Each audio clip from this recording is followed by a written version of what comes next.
नमस्कार, आज मैं फिर से एक बार target prelims based on newspaper में चर्चा किए गए मुद्दों पर आधारित 5 प्रश्नों को आपके समक्ष लेकर आई हूं। इसी तरह से आप अपने अभ्यास को बनाए रखें। चलिए आज के परिचय की रिवाइज से शुरू करते हैं अपने वीडियो को। मेरा नाम शिल्पी है और इस वीडियो में मैं आपका स्वागत करती हूँ। आइए अपने पहले प्रश्न को देखते हैं।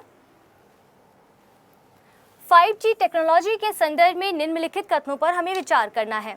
तो देखिए इस प्रश्न को यहाँ पर क्यों लेकर आए हम, क्योंकि अभी 5G जो टेक्नोलॉजी है वो इंडिया में ट्रायल बेस से गुजर रही है। तो देख लेते हैं प्रश्न क्या पूछ रहा है। 5G तकनीक हाई फ्रीक्वेंसी स्पेक्ट्रम में 20 Gbps की स्पीड प्रदान करने में सक्षम है। देखिए ये जो 5G टेक्नोलॉजी दी गई है, क्या ये स्टेटमेंट जो है वो करेक्ट है या नहीं, देख लेते हैं। ये कह रहा है कि हाई फ्रीक्वेंसी स्पेक्ट्रम में ये 5G टेक्निक 20 Gbps की स्पीड प्रदान करने में सक्षम होता है। तो ये हमारा कथन ठीक हो जाता है, क्योंकि देखिए इस तरह की टेक्नोलॉजी की बात अगर की जाए तो वहाँ पर हमें इसकी फ्रीक्वेंसी कितने Gbps है, इन चीज़ों का ध्यान रखना चाहिए। दूसरा कथन क्या कह रहा है, 4G तकनीक की तुलना में 5G तकनीक में लेटेंसी रेट अधिक होता है। देखिए जब किसी स्टेटमेंट में एक साथ दो टेक्नोलॉजी की बात की जाए, जैसे कि इसमें की गई है, तो देखिए कि उसमें जो गुण दिया गया है, जैसे यहाँ पर लेटेंसी रेट दिया गया है, तो क्या ये लेटेंसी रेट दोनों के संदर्भ में सही है या नहीं, तो देख लेते हैं ये सही है या नहीं। ये जो 4G तकनीक होती है उसमें लेटेंसी रेट अधिक होता है, जबकि 5G तकनीक में लेटेंसी रेट कम होता है। 5G तकनीक में लेटेंसी रेट कम होता है, जबकि 4G तकनीक में लेटेंसी रेट अधिक होता है। तो इस आधार पर हमारा ये कथन गलत हो जाता है, क्योंकि यहाँ पर बदल दिया गया है उसको। इन चीज़ों का ध्यान रखते हैं। राष्ट्रीय दूरसंचार नीति 2018 का लक्ष्य 2022 तक संपूर्ण भारत में 5G नेटवर्क सुविधा प्रदान करना है। देखिए ऐसे स्टेटमेंट को हमें क्या ध्यान रखना है, 3 चीज़ें यहाँ पर ध्यान रखते हैं हम। 3 फैक्ट हैं यहाँ पर, इसलिए हम 3 चीज़ों पर विशेष ध्यान रखेंगे। यहाँ पर कह रहा है राष्ट्रीय दूरसंचार नीति 2018, एक फैक्ट ये हो गया। कह रहा है इसका लक्ष्य कब तक का है, 2022 तक का, दूसरा फैक्ट ये हो गया। तीसरा कह रहा है कि संपूर्ण भारत में 5G नेटवर्क की सुविधा प्रदान करेगा। ये देख लेते हैं कि ये जो कथन है वो ठीक है या नहीं। इसी तरह से हमें ध्यान देना होगा अपने कथनों पर। तो क्या है इसमें, 2018 में जो ये नीति आई थी उसका लक्ष्य तो 2022 तक निर्धारित किया गया था, पर उसमें ये बोला गया था कि 5G टेक्नोलॉजी को लेकर आएंगे, ना कि इस लक्ष्य में ये निर्धारित नहीं किया गया था कि संपूर्ण भारत में 5G नेटवर्क की सुविधा प्रदान करने का लक्ष्य रखा गया है। ऐसा उसमें कहीं मेंशन नहीं है। तो इस आधार पर हमारा ये कथन भी गलत हो जाता है, दूसरा कथन भी गलत हो जाता है, पहला कथन सही है। और इस आधार पर पूछ रहा है कौन से कथन सही है, तो केवल एक, यानी कि ए जो ऑप्शन है इस प्रश्न का, ए आंसर करेक्ट होगा। आगे बढ़ते हैं। आइए आज के अपने दूसरे प्रश्न को देखते हैं। राष्ट्रीय मुद्रीकरण पाइपलाइन के संदर्भ में निम्नलिखित कथनों पर विचार कीजिए। देखिए यहाँ पर ये प्रश्न पूछा क्यों गया है आपसे, क्योंकि तमिलनाडु में क्या हुआ है, केंद्र सरकार ने वहाँ के 4 एयरपोर्ट्स को NMP के तहत सेलेक्ट किया है। किसके तहत, राष्ट्रीय मुद्रीकरण पाइपलाइन के तहत उन 4 एयरपोर्ट्स को सेलेक्ट किया है। और वहीं क्या हुआ है कि केंद्र सरकार से अब तमिलनाडु सरकार कह रही है कि आप मुझे ये जो रेवेन्यू है उसमें हिस्सा दीजिए। तो उसी के संदर्भ में यहाँ पर राष्ट्रीय मुद्रीकरण पाइपलाइन के बारे में प्रश्न बनाया गया है। चलिए पहला कथन देखते हैं। इसका उद्देश्य किसका, इसका उद्देश्य केंद्र सरकार की कोर ग्रीनफील्ड परिसंपत्तियों में निजी क्षेत्र को, प्राइवेट सेक्टर्स को शामिल कर उनका स्वामित्व का हस्तांतरण करना है। देखिए ऐसे स्टेटमेंट में जहां पर ये केंद्र सरकार और निजी क्षेत्रों की भी बात कर रही है, ध्यान देना है कहीं ये बदल तो नहीं दे रही है इनके स्टेटमेंट्स को। दूसरा देखिए, पहले इसके उद्देश्य को जानने से पहले हमें इस शब्द को जानना होगा ये क्या है, इसके बाद हम उसे उद्देश्य को समझ पाएंगे। जैसे ग्रीन फील्ड परिसंपत्तियां, इसके साथ साथ ब्राउन फील्ड परिसंपत्तियां क्या होती हैं। पहले हम ग्रीन फील्ड परिसंपत्तियों को समझते हैं कि जो नवीन परिसंपत्तियों पर किसी नई अवसंरचना का निर्माण होता है उसे हम ग्रीन फील्ड परिसंपत्तियां कहते हैं। वहीं ब्राउन फील्ड परिसंपत्तियां क्या होती हैं, जहां पर किसी पुरानी परिसंपत्ति पर नई अवसंरचना या किसी चीज़ का नवीनीकरण किया जाता है, उसमें मॉडिफिकेशन किया जाता है, उसे हम कहते हैं ब्राउन फील्ड परिसंपत्तियां। इसका उद्देश्य कह रहा है केंद्र सरकार की कोर, यहाँ पर ब्राउन फील्ड परिसंपत्तियों की बात की गई है, ना कि ग्रीन फील्ड परिसंपत्तियों की। तो ब्राउन फील्ड परिसंपत्तियों में निजी क्षेत्र को शामिल कर उनका स्वामित्व का हस्तांतरण करना है। तो इस कारण से, सिर्फ इस शब्द की वजह से ये कथन हमारा गलत हो जाता है। तो यहाँ पर हम इसको कट कर देते हैं। दूसरा कथन कह रहा है इसके तहत 2022-25 तक 111 लाख करोड़ रुपए की सरकारी संपत्ति के मुद्रीकरण का लक्ष्य रखा गया है। देखिए जब कोई ऐसी चीज़ आती है जिसमें लक्ष्य दिया गया है, आपको वर्ष दिया गया है, यहाँ पर एक धनराशि का मतलब एक अमाउंट का बारे में लिखा है, तो ऐसी चीज़ों पे हमें ध्यान देना होता है, थोड़ा कॉन्शियस रहना होता है, क्योंकि इसमें दो फैक्ट आपको दे रहे हैं कि 2022-25 तक इन्होंने ये लक्ष्य निर्धारित किया है। तो क्या है, ये तो हमारा करेक्ट है। इसके तहत ये हमारा जो लक्ष्य रखा गया है 2022-25 से, यहाँ तक तो ठीक है। लेकिन देखिए यहाँ पर क्या गलती है, क्योंकि एक सही होने से पूरा स्टेटमेंट तो ऐसा नहीं है कि सही हो सकता है, क्योंकि उसमें गलत आंकड़ा भी दिया गया है एक जगह। तो यहाँ पर 111 लाख करोड़ ना होके यहाँ पर 6 लाख करोड़ रुपए की सरकारी संपत्ति के मुद्रीकरण का लक्ष्य जो है वो रखा गया है, और इसीलिए हमारा ये कथन भी गलत हो जाता है।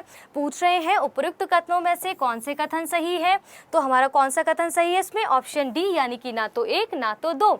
चलिए इसकी व्याख्या से कुछ समझने की कोशिश करते हैं थोड़ा हम। यहाँ पर क्या लिखा है, राष्ट्रीय अवसंरचना पाइपलाइन यानी कि NIP के तहत अवसंरचना पर 111 लाख करोड़ रुपए के निवेश का लक्ष्य जो है वो रखा गया है। ठीक है, आइए अपने अगले प्रश्न की ओर बढ़ते हैं। भारतीय प्रतिस्पर्धा आयोग यानी कि CCI के संदर्भ में हमें निम्नलिखित कथनों पर विचार करना है। देखिए CCI अभी चर्चा में क्यों बना हुआ है, क्या हुआ है, CCI ने प्रतिस्पर्धा कानून के उल्लंघन के मामले में अमेजन और फ्लिपकार्ट कंपनी के जो ऑफिसेस थे उन पर छापा मारा है। तो इसीलिए CCI वहां से उठकर आया और हमने यहाँ पर इसको प्रश्न बनाया, क्योंकि एग्जाम्स के पॉइंट ऑफ व्यू से इंपॉर्टेंट हो जाता है। देख लेते हैं इसका पहला कथन क्या है। ये वाणिज्य एवं उद्योग मंत्रालय के अधीन एक सांविधिक निकाय है।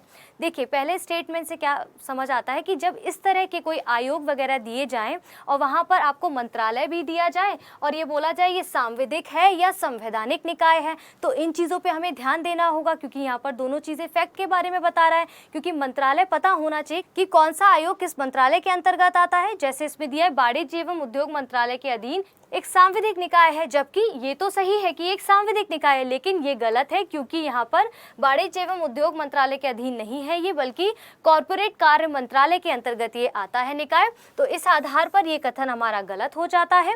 अब आप हमें कमेंट बॉक्स में बताइएगा कि सांविधिक और संवैधानिक में क्या डिफरेंस होता है। चलिए दूसरा कथन क्या कह रहा है, इसका उद्देश्य बाजार प्रतिस्पर्धा को बढ़ावा देना। ध्यान दीजिए, प्रतिस्पर्धा पर प्रतिकूल प्रभाव डालने वाली पद्धतियों को रोकना है। जैसा कि मैंने बताया कि किस वजह से इसका ये जो आयोग है वो क्या काम करता है। तो अगर हम करंट से जुड़े रहेंगे, न्यूज़पेपर को पढ़ते रहेंगे, हमारी वीडियोस को अच्छे से देखते रहेंगे, तो आप समझ पाएंगे कि ये जो उद्देश्य दिया गया है वो एकदम से करेक्ट है। तो इसीलिए ये कथन हमारा करेक्ट हो जाता है। कह रहा है कि कौन से कथन सही है, तो यहाँ पर ऑप्शन बी यानी कि केवल जो 2 कथन है वो हमारा करेक्ट हो जाता है और पहला कथन गलत हो जाता है।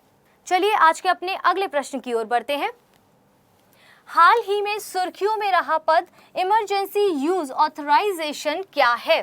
देखिए ये चर्चा में क्यों है ये बताने से पहले मैं स्टेटमेंट पढ़ना चाहूँगी, क्योंकि इसी स्टेटमेंट में आपको उस स्टेटमेंट को पढ़कर जो इसका आंसर है समझ आ जाएगा ये चर्चा में क्यों है। चलिए कैसे देखते हैं। पहला कथन क्या कह रहा है, नाटो द्वारा सदस्य देशों पर युद्ध की स्थिति में शत्रु देशों पर परमाणु हथियार के प्रयोग की अनुमति देने की एक प्रक्रिया है ये। दूसरा कथन कह रहा है आनुवांशिक इंजीनियरिंग मूल्यांकन समिति यानी कि GEAC द्वारा आनुवांशिक रूप से संशोधित फसलों को अनुमोदन देने की प्रक्रिया है ये। देख लेते हैं ये सही है या नहीं। अगला देखते हैं, आपातकालीन स्थितियों में दवा या वैक्सीन को सार्वजनिक रूप से उपयोग करने की अनुमति देने की एक प्रक्रिया है। चौथा कह रहा है UNFCCC के तहत स्थापित हरित जलवायु कोष यानी कि GCF द्वारा अल्प विकसित देशों में जलवायु शमन हेतु वित्त पोषण की एक प्रक्रिया है। देखिए अब ये इमरजेंसी यूज ऑथराइजेशन जो है वो अभी चर्चा में क्यों बना हुआ है। एक्चुअली हम सब ये जानते हैं कि कोविड-19 जो एक महामारी है वो फिलहाल अभी भी उसके कई केसेस हमारे सामने आ रहे हैं, लेकिन जब ये विकराल रूप अपना लिए हुए थी तो उस समय में क्या हुआ था, जन धन की काफ़ी क्षति हो रही थी, तो उस टाइम जाने काफ़ी जा रही थी। तो क्या हुआ कि उस वक्त अब हमें क्या चाहिए, वैक्सीन चाहिए, लेकिन वैक्सीन और मेडिसिन को बनाने में एक लंबा समय लगता है, क्योंकि कई फेसेस से गुजरता है, कई ट्रायल्स होते हैं उसके। अब वहाँ पर क्या हुआ था उस दौरान में जब ये महामारी विकराल रूप लिए हुई थी तो वहाँ पर इतना समय नहीं था कि इतने ट्रायल से गुजरे। तो क्या हुआ, कुछ ही ट्रायल्स के बाद, उस वैक्सीन का कुछ ही ट्रायल्स के बाद इमरजेंसी यूज ऑथराइजेशन के तहत उन वैक्सीन को मार्केट में लाया गया और हम और आपको लगाया गया। तो चलिए इसीलिए इस प्रश्न का जो आंसर है वो है ऑप्शन सी, यानी कि ध्यान से देखिएगा, आपातकालीन स्थिति में यहाँ क्या कह रहा है, इमरजेंसी यूज न्यूज़ में आपातकालीन स्थिति में दवा और वैक्सीन को सार्वजनिक रूप से उपयोग करने की अनुमति देने की ये एक प्रक्रिया है। तो इस आधार पे इस प्रश्न का उत्तर समझ गए होंगे आप। आज का अपना अंतिम प्रश्न देखते हैं। भारतीय कंप्यूटर आपातकालीन प्रतिक्रिया दल यानी कि सर्ट-इन के संदर्भ में हमें निम्नलिखित कथनों पर विचार करना है। सर्ट-इन कहीं ना कहीं अभी चर्चा का विषय बना हुआ होगा, तभी हम इस प्रश्न को लेकर आए हैं।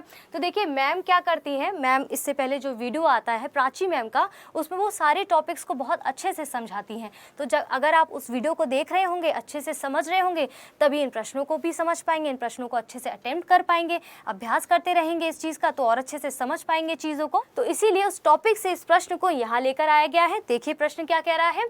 सर्ट-इन को 2004 में गृह मंत्रालय के अंतर्गत एक कार्यात्मक संगठन के रूप में स्थापित किया गया था। देखिए यहाँ पर दो चीजें सर्ट-इन के बारे में दी गई है। एक यहाँ पर ईयर दे रहा है कि किस सन में इसको स्थापित किया गया था, दूसरा कह रहा है किस मंत्रालय के अंतर्गत आता है। तो देखिए जब इस तरह के सेंटेंसेस आपके सामने हो, किसी के बारे में ईयर और वहाँ पर मंत्रालय और उसका उद्देश्य दिया जाए, तो इन दो तीन चीज़ों पर हमें ज़्यादा फोकस हो जाना होता है, क्योंकि एक ही सेंटेंस में जब ऐसे दो फैक्ट्स दिए हों तो वहाँ पर संभावनाएं जो होती हैं गलत होने की ज़्यादा हो जाती हैं।